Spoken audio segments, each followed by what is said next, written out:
ইলেকশনে কিন্তু আপনারা ভোট দিতে পারেন না।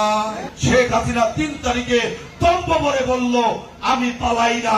শেখ হাসিনা পালায় না, শেখের বেটি পালায় না।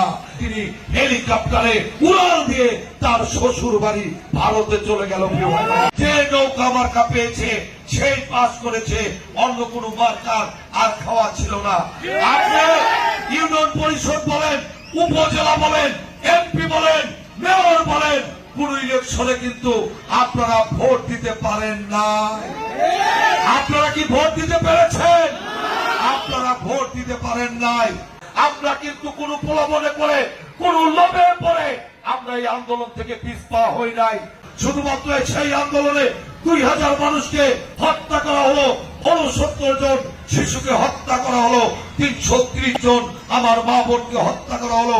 এই আন্দোলনে কৃষক, শ্রমিক, ছেলে মজুর, মেহনতি মানুষ, রাস্তার টোকাই, আলাম ওলেমেরা, আমার মা বোনেরা এমন কেউ নাই যেই 5ই আগস্টের জুলাই আন্দোলনে যোগদান করে নাই।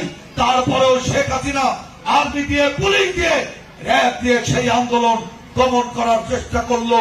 শেখ হাসিনা 3 তারিখে তম্ব ভরে বলল আমি পালাই না। শেখ হাসিনা পালায় না, শেখের বেটি পালায় না। কিন্তু 5 তারিখে যখন কোটি কোটি জনগণ উত্তরা থেকে, চাপটাবাড়ি থেকে, ডেমরা থেকে, তারপরে আপনার এই মানে মহাখালী বাস স্ট্যান্ড থেকে সারা বাংলাদেশের লোকজন জড়ো হয়ে যান, কোটি কোটি লোক শেখ হাসিনার গণভবনের দিকে এগিয়ে যেতে চলল। তারপরে তিনি হেলিকপ্টারে উড়াল দিয়ে তার শ্বশুর বাড়ি ভারতে চলে গেল। মোনালিসা হেভি ফ্লো 15 পিস প্যাকেটের সাথে 8 পিসের একটি প্যাকেট একদম ফ্রি। সেই শ্বশুর বাড়ি ভারতে তিনি অনেক আদরে আছেন, আপ্যায়নে আছেন। সংস্কার হচ্ছে একটা চলমান প্রক্রিয়া। আজকে এই টেবিলটার দরকার এখানে আছে, কালকে এটা নাও থাকতে পারে। আমরা চাই, আমরা ইউনিট সরকারকে বলতে চাই, আপনি সেইটুকু সংস্কারই করেন যে সংস্কারের মধ্য দিয়ে একটা সুষ্ঠু নির্বাচন হবে, মানুষ তার ভোটটা সঠিকভাবে প্রয়োগ করতে হবে। সেই সংস্কার করে অবিলম্বে নির্বাচন দিতে হবে এবং এই জনগণই বেছে নেবে তারা ভোট দিবে, তাদেরকে তারা এমপি বানাবে, তারাই নির্ধারণ করে নেবে। তাই আমরা চাই অবিলম্বে আপনি ইউনূস সাহেব যে কমিটমেন্ট জাতির কাছে ঘোষণা করেছেন, ফেব্রুয়ারির প্রথম সপ্তাহে বাংলাদেশের জাতীয় সংসদ নির্বাচন, সেই নির্বাচন অবশ্যই আপনাকে দিতে হবে।